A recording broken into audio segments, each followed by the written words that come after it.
Langsung aja kita akan ngobrol-ngobrol dengan Peggy Melati Sukma seputar Amazing Muslimahnya. Selamat pagi Peggy. Pagi Adrian. Selamat pagi Mbak Peggy. Ini Amazing Muslimah sudah ada di sini. She looks amazing Mbak Peggy.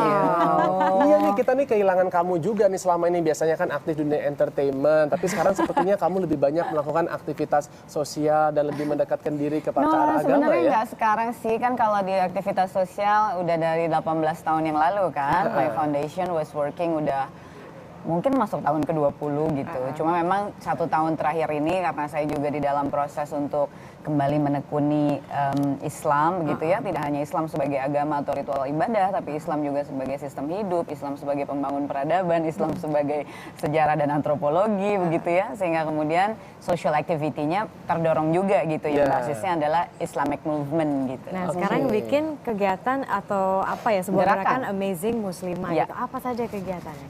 Iya, Amazing Muslimah itu sebetulnya sebuah gerakan yang saya inisiasi. Persiapannya itu sekitar 1 bulan yang lalu, diluncurkannya di bulan Ramadan. Ini adalah gerakan untuk membumikan Al-Quran begitu. Kenapa membumikan Al-Quran? Sebab data terakhir dari tahun 2013 yang dirilis oleh Susanas mengatakan bahwa 53% masyarakat Muslim Indonesia tidak bisa baca Quran gitu.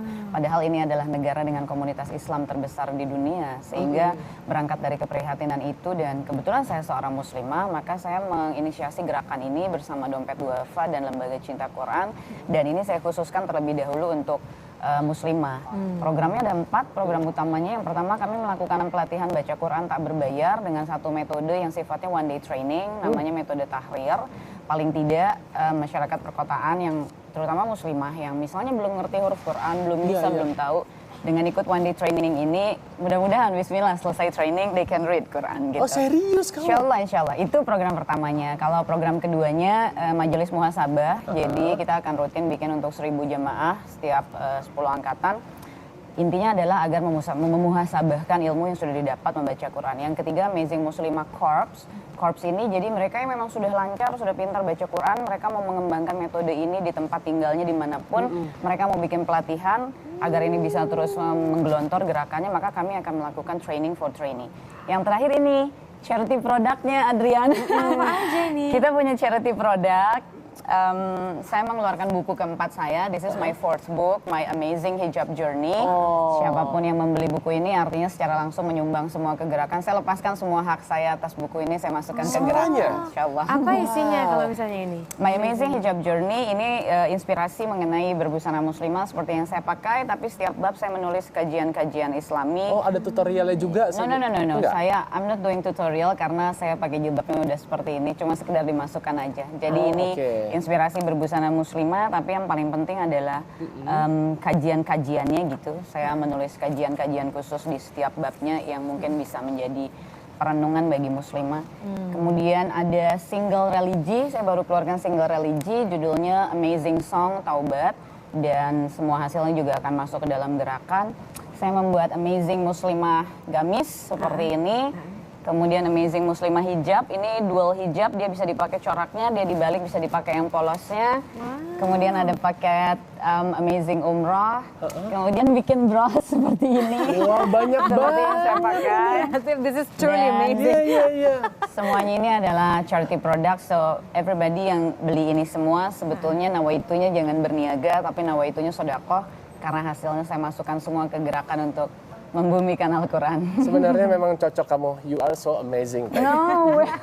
Lama nggak ketemu Peggy bertahun-tahun, tiba-tiba kamu tuh menggebrak dengan satu prestasi. Menurut saya ini satu prestasi, karena kalau selama ini kan orang menilai prestasi dulu adalah mengenai karirnya dia, tapi kamu udah melompat lagi ke hal-hal yang mungkin selama ini sering kita lewatkan. Dan kamu ngajak orang juga tadi katanya untuk mengenal Islam juga dengan membaca Quran, dan itu metodenya 1 jam gitu. Itu gimana sih? 1 jam, one day. One day. Iya. Ini kerja kami, rencananya Amazing Muslimah sebagai sebuah gerakan. Pertama kalinya kami akan bekerja 1 tahun di 10 kota, 200 kali pelatihan dan 10.000 muslimah. Oleh karenanya, karena cita-citanya adalah 10.000 muslimah dan ini tak berbayar, so saya harus gather the donation, maka inilah caranya. And I dedicate everything yang saya lakukan di tahun ini semuanya akan masuk kepada gerakan.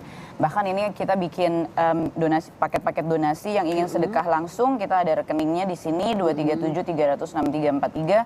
Tapi kalau mau yang sedekah charity product, misalnya ada rezeki 1 juta, so saya akan kasih balik bro saya 10 misalnya. Ada rezeki 2 juta, saya akan kasih balik buku saya 20 misalnya, kayak gitu-gitu. Sekarang sudah ada berapa Dan relawan, terakhir Mbak Peggy? ini ada sedekah Amazing Quran. Kalau punya uang patungan, pengusaha-pengusaha punya uang 15 juta, langsung bisa bikin satu angkatan pelatihan untuk 50 orang. And then free, saya akan isi kajian motivasi Islami for 2 hours, or undang saya menyanyi for free. Oh, nice. Sudah ada Semuanya berapa untuk gerakan. relawan sekarang di Amazing? Amazing Muslimah sendiri kalau di 10 kota ini kita udah punya mitra, rencana kerjanya itu sampai ke Papua. Jadi Papua, Manado, Yogyakarta, Makassar, Pekanbaru, Palembang, Jakarta, Bogor, Bandung, Cirebon. Dan di setiap kota sudah ada mitra relawannya. Mungkin saat ini belum banyak karena kita baru luncurkan di Ramadan ini. Tapi ya mungkin sekitar 50 sampai 100 itu insya Allah sudah bergabung. Kalau menjadi relawan apa syaratnya? Gak ada syaratnya apa-apa, syaratnya yang paling penting niatnya adalah lillahi ta'ala karena Allah. Soalnya kita kerjanya jadi karyawannya Allah. Tapi kenapa kok hanya eksklusif di muslimah aja, yang laki-lakinya nggak dilibatin nih? Sebetulnya ini maunya untuk laki-laki, untuk perempuan, tapi kan harus ada konsentrasi gerakan yang pertama kalinya. Dan sebetulnya Adrian, ya mungkin seperti Adrian juga tahu ya, dalam 1 tahun terakhir ini kan saya banyak bergerak di dakwah dan saya banyak sekali harus mengisi di berbagai kajian muslimah. Dan mungkin karena jumlah muslimah atau jumlah perempuan itu persentasenya sedikit lebih banyak dari jumlah laki-laki. Tapi yang paling utama sebab dalam Islam perempuan atau ibu itu adalah al-ummu madrasatun. Itu madrasah pertama bagi anak-anaknya. Islam sudah membagi tugasnya, laki-laki itu punya kewajiban untuk memimpin keluarga, mencari nafkah, perempuan memimpin anak-anaknya. Maka sebagai pemimpin anak-anaknya, dia harus bisa mengerti kitab yang dia yakini since dia mengatakan bahwa dia adalah Islam. So she has to understand kitabnya. Nah, untuk itu saya coba bekerja di hulu bagi saudara-saudara kita yang belum bisa baca Quran. Karena seperti kita tahu, di tengah-tengah ada One Day One Juz yang mengaktifkan 1 hari 1 juz baca Quran. Kemudian ada Ustadz Yusuf Mansur, Ustadz Bobby yang kemudian menggerakkan Rumah Tafiz yang sudah lancar baca Quran, menghafal Quran. Saya bismillah dengan Dompet Duafa dan Lembaga Cinta Quran, kami bekerja di hulu untuk saudara-saudara kita yang belum bisa baca Quran. Nah, tapi kalau kita cuma sekedar ngerti, atau bukan ngerti, mampu membacanya tanpa memahami esensinya gitu. Menurut Peggy, apakah itu cukup? Sangat tidak cukup, sebab Al-Quran adalah kalam Allah, itu adalah kalimat Allah.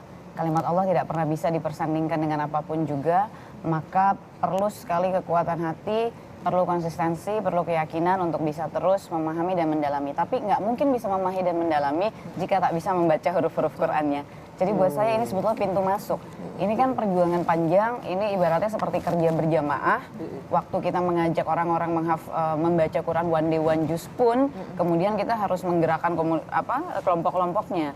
Nah ini sama, kita buka dulu pintu gerbangnya, ngerti dulu hurufnya. Oleh karenanya proyek kami yang kedua dalam program ini adalah Majelis Muhasabah. Dan itu akan rutin kami adakan setiap 1 atau 2 bulan sekali untuk 1000 jemaah. Sehingga di Muhasabah ini kemudian kita bisa merenungkan Quran lebih dalam. Yang udah punya ilmunya bisa baca hurufnya, jangan berhenti sampai di situ aja gitu. Tapi sebenarnya Adrian gini ya, simpelnya sih adalah kenapa saya kerjanya konsentrasi di masyarakat perkotaan. Karena saya berdiri dengan payung Urban Syiar Project.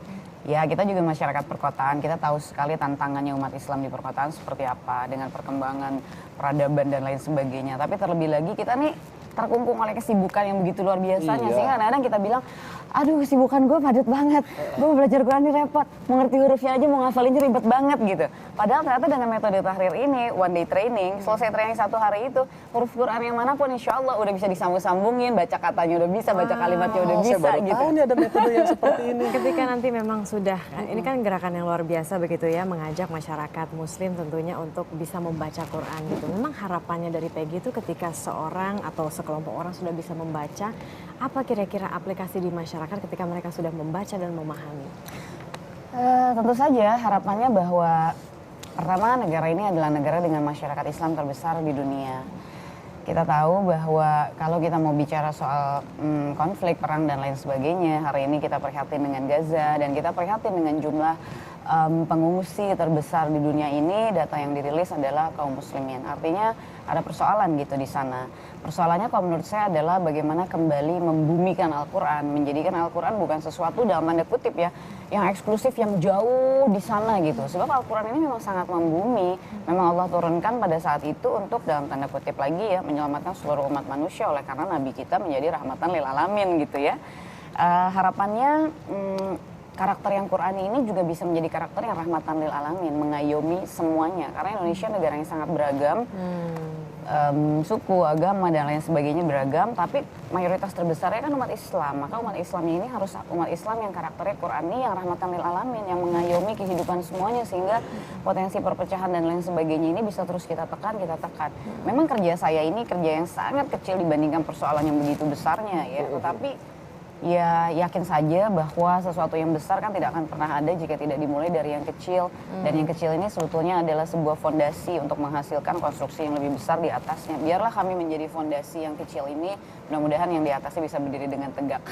Terakhir dong nih, tadi belum kamu share nih, kalau kita pengen berkontribusi, pengen juga nih beli merchandise-nya Amazing Muslimah itu lewat apa sih, Peg? Ya, sementara ini kita baru bisa komunikasi lewat Twitter, itu @amazingmuslimah, tapi A-nya pakai huruf 4 karena pilar kerja kami 4. Lalu kemudian bisa lewat Twitter saya @peggy_melati atau lewat email pmstweet@gmail.com.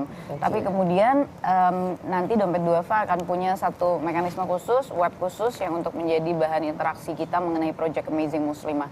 Everything is ongoing, ini baru diluncurkan 5 hari, tapi dalam 5 hari kami bisa menjaring 50 sampai 100 relawan. Senang sekali, dan pelatihan pertamanya sudah di launch beberapa hari yang lalu di Lembaga Permasyarakatan Wanita Tangerang. Nah, agenda ke depan yang terdekat dong, apa nih, ada apa nih di Ramadan ini? Pelatihan yang pertama di Lapas, pelatihan yang kedua kemarin di zona Madinah di daerah Parung untuk saudara-saudara kita yang kurang mampu. Yang ketiga, nah ini mudah-mudahan nih untuk teman-teman pekerja kreatif sebetulnya, untuk wanita karir, pekerja kreatif, teman-teman media. Jadi nanti bisa lewat tweet, lewat email, itu bisa mendaftarkan. Kalau sudah sampai 50, kami akan bikin pelatihannya. Karena satu kali pelatihan 50 orang. Oke. Untuk menutup ini mungkin Peggy nyanyi sedikit dong lagu yang diciptakan. Ayo dikit. Ya ampun. Tapi kita pikir nggak sediain air putih loh, karena lagi puasa. Makanya, ayo. Aku bersyukur atas nikmatmu, umur masih terajut, tiada ku hirup bunga iman sampai ku bertaubat.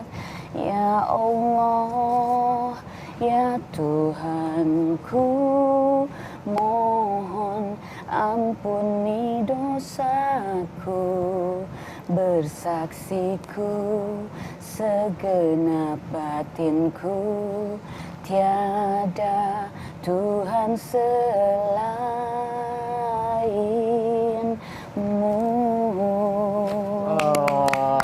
Luar biasa, terima kasih ya Peg ya. Makasih, kamu sudah memberikan inspirasi buat kita semua di pagi hari ini. Kita doain ya. Yes, Iya, amin. terus berjuang ya Peg. Insyaallah. Makasih.